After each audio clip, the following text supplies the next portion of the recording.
The 62-year-old Elsa Mikeska. Let's listen in. Police Chief Troy Finner, HPD Department Homicide Detective Nina Sharp, Director of Crime Stoppers Director of Victim Services Andy Kahn, and most importantly, family members of Elsa Mikeska, her husband Steve Mikeska, and her daughters Harley Mikeska, Lauren Hannigan, and Angel Rocha. News conferences like this are incredibly difficult, especially when they involve another innocent victim senselessly murdered by the violent crime we are seeing throughout the city of Houston and Harris County. First and foremost, we want to extend our deepest condolences to the Mikeska family. We really are so very sorry. And I think any one of us who can imagine a mom simply going to the gym in the morning can put ourselves in their shoes. We are heartbroken, but please know that we will not stop until we find those responsible for Elsa's murder. That is the very least we can do for their family and for so many other surviving family members of homicide. The agencies represented here today are committed to doing whatever we can to stop the maddening acts of violence that are occurring on a daily basis. As an organization dedicated to public safety and crime prevention, we don't simply show up on a press conference day to sound the alarm on crime. On the contrary, daily, we are actively, methodically, tirelessly, and relentlessly working with stakeholders, community members, elected officials, law enforcement, legislators, victim families, and more to mitigate the unimaginable violence we are seeing now.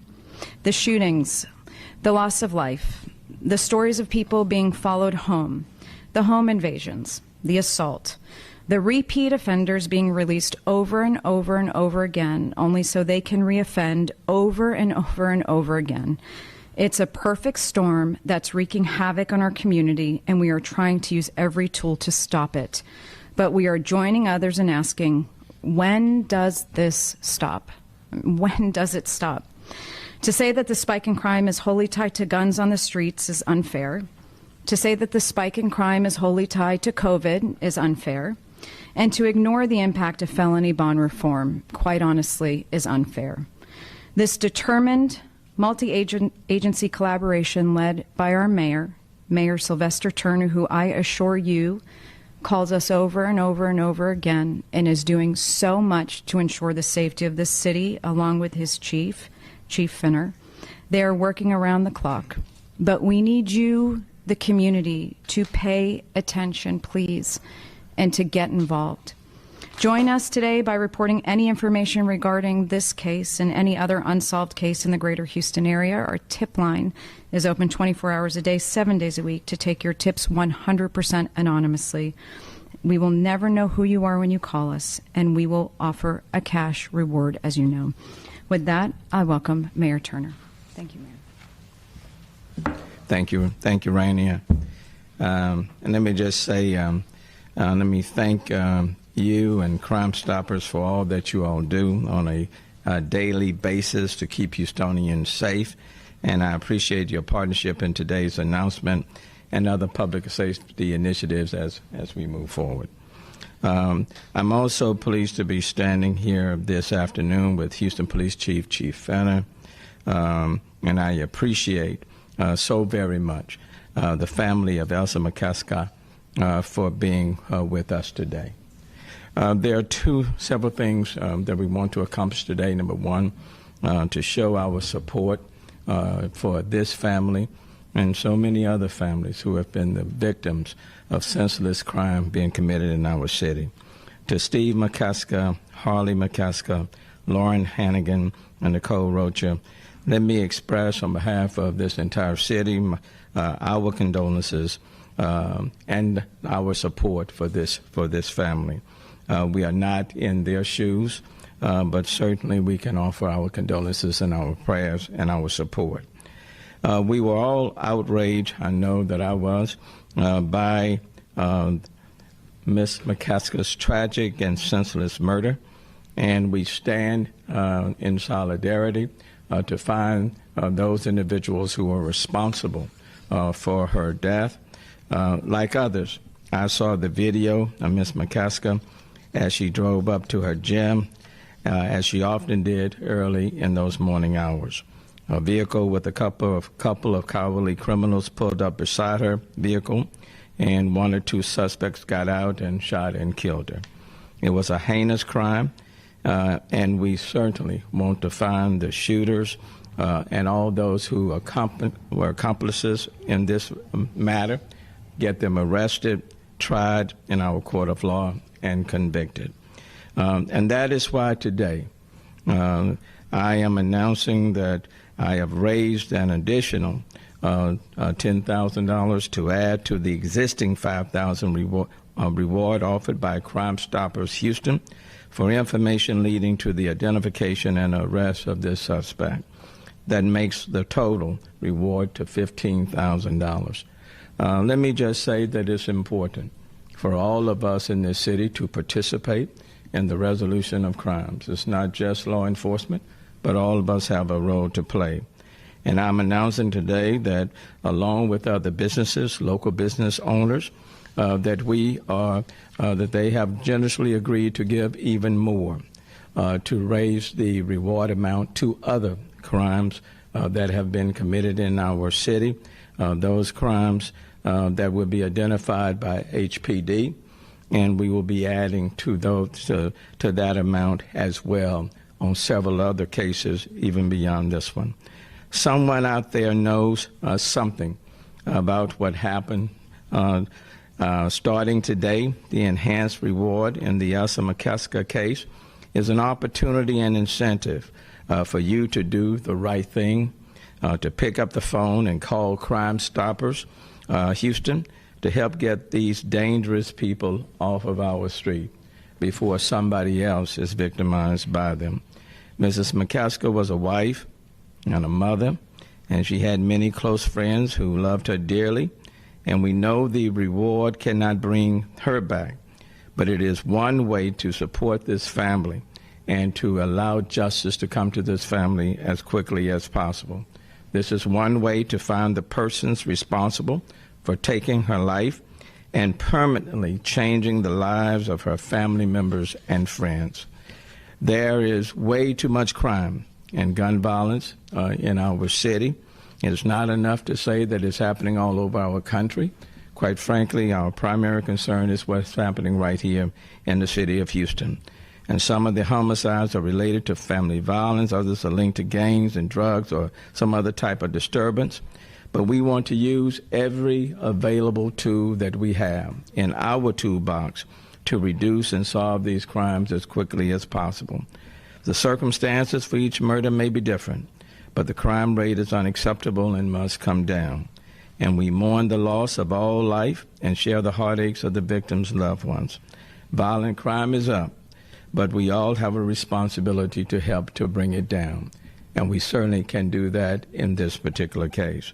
I want to commend Chief Fenner for recently holding a law enforcement summit to discuss coordination and sharing of resources to identify repeat offenders, make arrests, and solve crimes. The summit included local, state, and federal law enforcement agencies, and they will meet again later this month, but we must do what we can today. And just like we have raised in a very short period of time close to $40,000 to put on several of these cases, I suspect that over the next couple of weeks or days, businesses will contribute even more to increase the amount of reward dollars that can go to people who can provide information. And let me just say, all of us can play a role. Somewhere in this city or somewhere in this region, somebody knows some information or have information on what happened to Ms. Mikeska. I'm asking you to look at these family members and the pain that they will permanently share. And I'm asking Houstonians to do the right thing and provide us with the information that can lead to the arrest and the conviction of the persons responsible for this crime. There should be no safe place in our city for people who are murdering people in our city. And I'm asking all of us to join forces and let's work together to solve these crimes. At this point, let me yield. I believe the daughters would like to say something.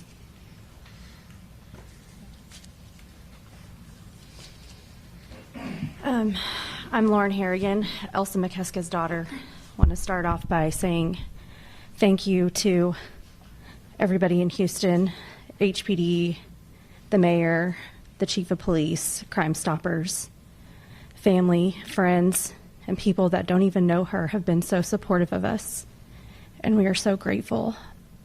My mother loved this city, and this has been really hard for us, but seeing the support has been so overwhelming and so touching, and we appreciate that.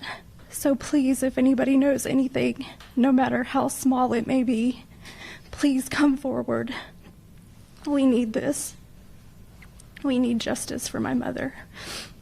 Thank you. Thank you.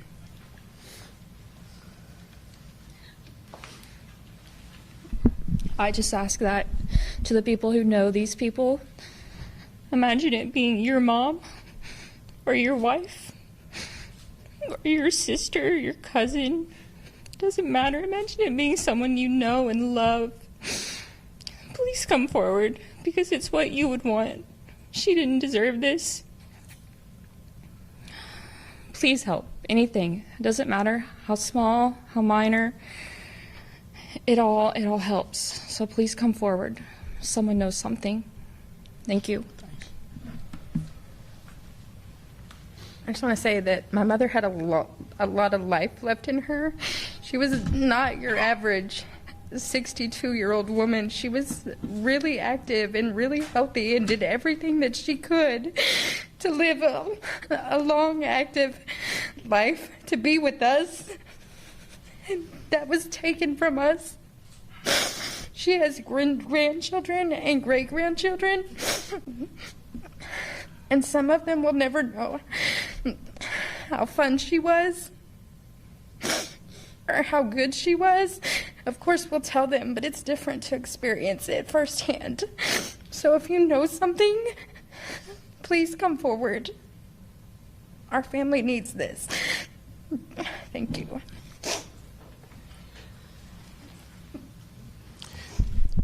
Let me just say that these family members represent the Mikeska family, but they also represent many other families who are hurting and in pain. And again, let me encourage people, if you know something, and there are people in this city who know something, if you know something, I'm asking you to call Crime Stoppers or law enforcement, call someone today and help us to apprehend these individuals, okay? And not just on this one, but on other crimes that have been committed in the city as well. Chief Fenner. Got it. Hey, thank you, Mayor. Since I've been chief and even before that, people call and they say, what can we do? What can we do to help assist in reducing the violence? Nothing happens in a vacuum when it's violent crime.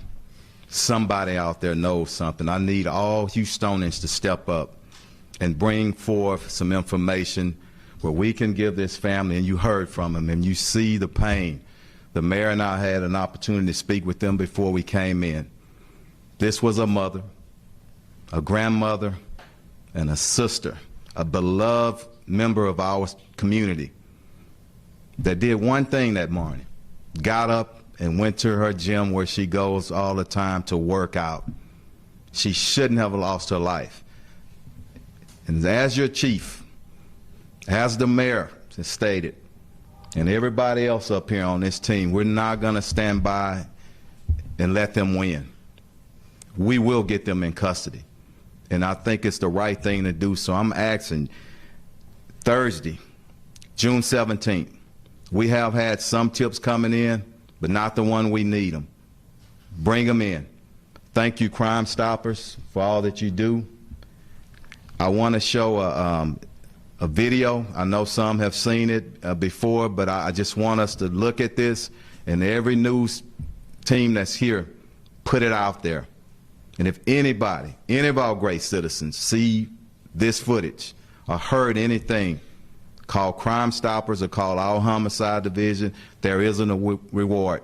It shouldn't take that, but we need all the motivation we can. So we'll show it. Who's keying it up?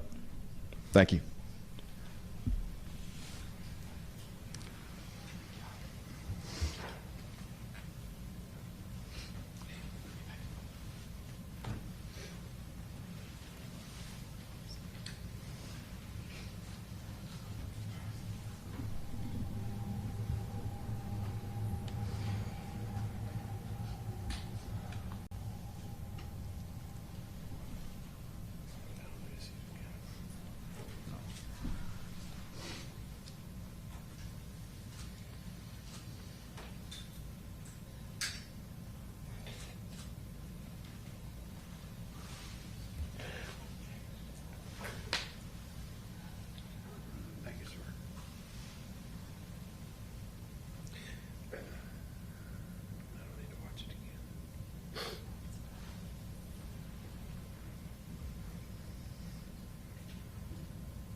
So again, a white, older model Chevy Suburban driven by 3 Hispanic males in their age of 20. Please, let's give this family some justice, get the information in. I know in our great city somebody out there knows something, and when you see something or know something, say something. Thank you. Thanks, Chief. And then lastly, let me just say the madness doesn't stop until we as a community stop it, okay? And the madness doesn't stop just relying on police officers and law enforcement. The madness and the violence stop when the community as a whole say, this is enough. And then we start fighting back. And we fight back by giving the information and by saying there's no home, there's no safe place in our city. And I'm asking people to provide the necessary information so we can solve this crime and so many others that have occurred in our city. Having said that, we'll stop and take a few questions. Does the family want to begin by talking to us a little bit more about who Elsa was? We didn't get a chance to speak with you guys yet, but what you want the public to know about her. Beyond her search, It's up to you. how involved was she? Where did she work? She was very involved in our lives. Like, I don't think one of us went a day without talking to her. She was at everything that she could be at for her grandkids.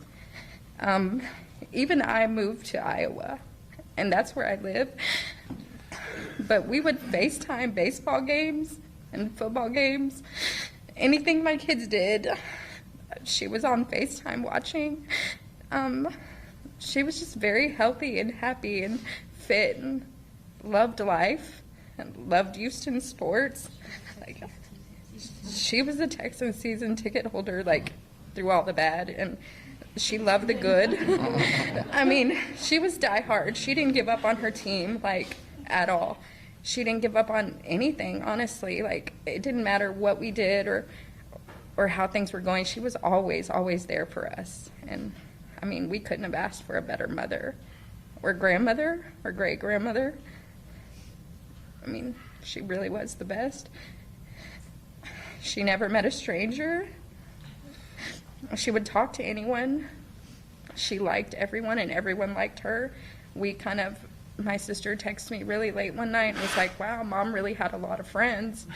And I responded like, and they all have such good things to say about her. Like, not that it was shocking, but people really loved her. And, I mean, we've been really overwhelmed with just how many people have reached out to us and do love her. And she absolutely loved her faith, so. Was she in a specific church, or did she retire from anywhere? Yeah, St. Helen's Church in Pearland. She still worked, so she's not Mayor, retired. earlier this month, you were adamant that we are a safe city.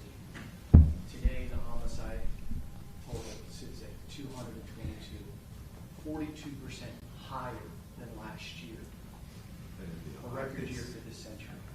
Do you feel still that, as you said, that we are, hell yeah, a safe city? Yeah, we are a safe city, Mario, but if it's one crime, it's one crime too many. If it's one person that's killed in our city, it's one too many. So it doesn't matter whether you're 99% safe or whether it's one crime or whether it's 200. The reality is that you don't want one single family to be in Mikeska's shoes. Not one. Not one. And it takes all of us working together to prevent this from happening. And it doesn't matter whether or not it's happening across the country. What happens is right here. You don't want it to be. We don't want it to affect your street, or your home, or your family. So, we can spend a lot of time talking about whether it's safe or unsafe. But let me tell you, when you lose a loved one, you've lost a loved one, and you don't lose it for just one day. It's a permanent loss and a permanent pain that does not go away. Have you had any conversations with Chief Bitter about switching up strategies to try to cut down on the losses that we are seeing in numbers that we haven't seen here in nearly 30 years? Well, I've had a conversation about making sure that we utilize every available tool that we have Have we increased cadet classes? Yes. Have we increased the number of police officers? Yes. Are we utilizing overtime? Yes. Are we utilizing technology? Yes. Are we working with other law enforcement agencies, from the FBI to constables to sheriff, deputies? Yes. We're doing all of that. And are we increasing the award to try to incentivize people to do the right thing? Yes. Just like on this particular case. The reward on this particular case is $15,000. And businesses are graciously given to increase the reward on other cases as well. So we are doing all of that and more. Okay, but it also requires people who know that have information on people who are committing these crimes. These crimes are not committed in a vacuum. Somebody knows about that white SUV. That white SUV didn't leave the face of the earth. It's on somebody's street. Okay, in front of somebody's house or somebody's apartment. All of the victims of this crime, those who committed this crime, they got a name. They are somebody's brother or friend. So we all have a role to play. And that's why, as a community, we need to come together and address it. Chief, and you was going to say something? I just want to not forget about this moment while we're here. And I want to be respectful to this family. We have a lot of time to talk about strategies and all that, and I want us to respect that. They're standing here and they're standing strong, and I want to acknowledge them and give them credit for doing this. They've lost a loved one. So with that said, we're going to move on. And if there's anything else that y'all need to hear from this family, let's do it. But we're going to be respectful today. Do you have more information on the suspect and the vehicle, the SUV? I couldn't hear you. I'm sorry, sir. Do you have more description on the suspect? No, just what we showed up there. Thanks for asking. For the forensics on that car, if this actually happened in a particular scenario where they want to zoom on the car, be able to get the plate and everything, they will do it within the city. What is stopping that? And if the FBI or whoever needs to come in, because I think somebody also has resources to be able to go back into the cameras. That's on that car, yes, sir. And be able to get the plate and other things. When are we going to do that? That's a part of the investigation. And let me tell you something. Nobody stands on anything. The minute we get some information, especially when it's dealing with a murder, we're going to act upon it, and we're going to act upon it quickly. So I'm confident that we'll get there. But for these individuals right here, because this is what's most important, nothing else right now. Their pain and all the other families is in pain. So when we get that information, we're going to move swiftly on it and get some people in jail. I have a question for the daughter. Hi. Go ahead. For maybe Lauren or anyone else who wanted to talk. First of all, I'm so sorry for your loss. Obviously, today is in hopes to help the case here, but we also want to talk about the legacy that she leaves and the legacy that she's left your family. What's one thing that your mother has taught you that you think the whole world could benefit from in hearing her story? She had always expected for us to be strong, come together and stand strong, and that's why we're here today. This is exactly what she would have wanted for us to do. And when you think about her and the lessons that she spoke, what is one thing that she would inspire others to do differently, having known who she was and the values that she's taught you? She was just very big in her faith, and that's one thing that she would tell us to cling to during times like this. And so I think that she would want that for all of us, everybody. Family is respectfully asked to leave. Okay. Yeah. All right. Thank you all so very much. Can you stay behind for the media, please? Yes. Let me, go ahead. Thank y'all. Okay. All right. You've been listening in to this Crime Stoppers press conference. Houston Mayor Sylvester Turner and the family of Elsa Mikeska, the 62-year-old who was shot and killed in a parking lot of her own gym. We're going to play out for you a little bit larger for you that surveillance video that was released. But a desperate plea from the family there and from authorities for any possible information about this shooting here. You can see the arrow pointing to the suspect vehicle, a white SUV pulling into the parking lot, making its way over to Elsa's car there. Detective saying that the car stopped. The suspect got out of the vehicle. You can see Elsa walking towards her local gym. The suspect getting out of the car. There was some sort of conversation, words that were exchanged between the two, and then that's when the shooting occurred. As they zoom back out, the suspect vehicle quickly pulling out and driving away out of the parking lot here. Detectives saying they believe it's 2 Hispanic males, 1 white male in their mid-20s that could be responsible for this murder here. But again, they are asking